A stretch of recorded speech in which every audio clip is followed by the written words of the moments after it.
Привет всем! Никогда не собирался покупать себе ничего подобного. Никогда даже не мог подумать, что буду хвалить подобный девайс. Но когда появилась возможность, я, недолго думая, приготовил фотик, штатив, вот эти самые, и стал ждать, когда же у нас закончится сезон дождей.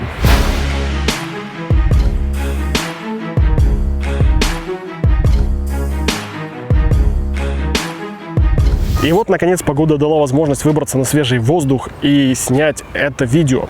До того, как познакомиться с героем видоса, у меня было в целом отношение к любому персональному электротранспорту довольно-таки скептическое, как вы, наверное, уже поняли. Ну и в частности к самокатам точно так же я относился с большой долей скепсиса. Причиной тому был мой первый опыт общения с электросамокатом. То устройство было совершенно другого уровня, с совершенно другой, в разы менее правильной конструкцией, да еще к тому же в придачу и с достаточно сомнительным исполнением. По мере рассказа я постараюсь сделать отсылки и сравнивать эти два девайса для лучшего понимания. Mi Electric Scooter M365 выполнен из металла, но он не слишком тяжелый. С виду он довольно крупный, но в езде на электротяге это не ощущается. А вот когда используешь его в качестве обычного самоката, чувствуется довольно большая высота. Расстояние, которое нога проходит от площадки до земли, слишком большое, и далеко на нем, мне кажется, без тяги, скорее всего, не уедешь. Конструкция позволяет сложить самокат в нижней части стойки руля. Для большей безопасности во время езды защелка стопорится дополнительным пластиковым фиксатором. При использовании я ощутил заметный люфт в районе складывания стойки руля и в месте крепления самого руля. На форумах пишут, что это устраняется при помощи регулировки, но делать этого я, конечно же, не стал, так как самокат-то не мой. В езде люфты ощущаются, но на управляемость даже на приличной скорости они не влияют. Самокат прет вперед без вопросов, довольно быстро ускоряется даже с моим внушительным весом, да еще и с рюкзаком на спине в придачу. Кстати, до парка, в котором я на нем катался, мне пришлось везти самокат на нашей семейной малолитражке, и в скромный багажник он просто не поместился. Не дала возможности его туда затолкать ни ширина самого руля, ни длина устройства от колеса до колеса. Потому за неимением лучшего варианта пришлось разместить его на переднем сидении в качестве VIP-пассажира. Ух ты! На трон села, на трон села! Царь во дворца, царь во дворца. Ведущее колесо у самоката переднее. Само колесо и является движком. Это очень простая и, наверное, гениальная конструкция. А самокат, который мне встречался ранее, использовал цепную передачу на заднее колесо, что и более шумно, и менее надежно. Ведь лишние элементы со временем могут сулить больше неисправностей. Как видно, мне достался самокат с модификацией для перевозки младшего поколения. Подставка для ног, дополнительная ручка и даже мягкий бампер для того, чтобы малышня не обзавелась синяком на лбу в случае экстренного торможения. Хочется сказать, что все эти доработки не лучшим образом влияют на эгоистический порыв покататься с комфортом и скоростью.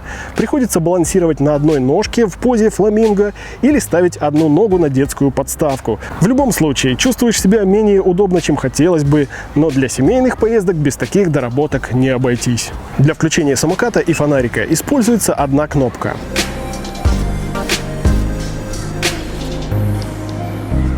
Для ускорения служит рычаг на правой ручке, а для торможения на левой. Он активирует дисковые тормоза на заднем колесе.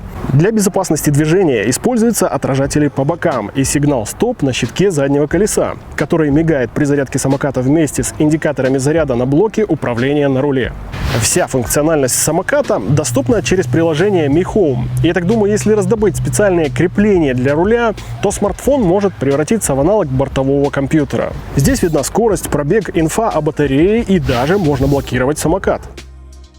Мне довольно сложно судить об автономности Mi Electric Scooter, но она точно не разочаровала. За полдня, проведенных в парке, на нем успели покататься 4 взрослых людей, причем 2 из них были довольно-таки приличные дяденьки.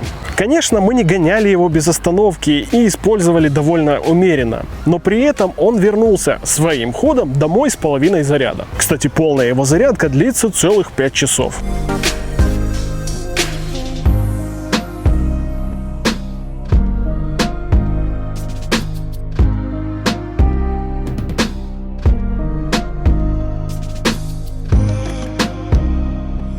И еще классно, что самокат оборудован функцией рекуперации, которую можно настраивать через приложение.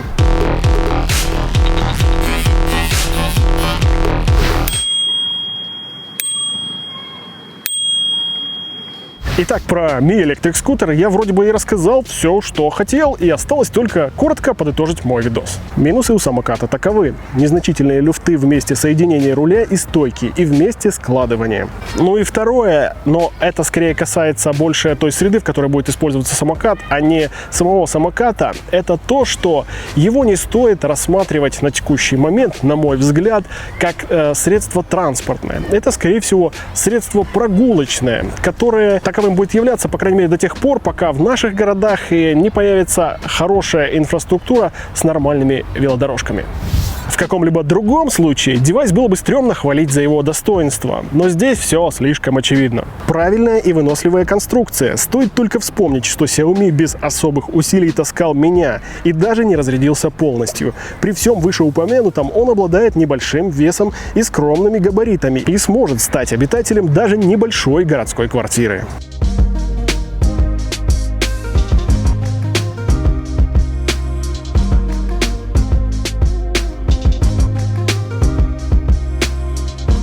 Подписывайтесь на мой канал и не забывайте получать удовольствие от жизни. Если есть возможность, покупайте себе Mi Electric Scooter. Он принесет вам море позитивных эмоций. С вами был Рома. Ну и, конечно, до новых видео.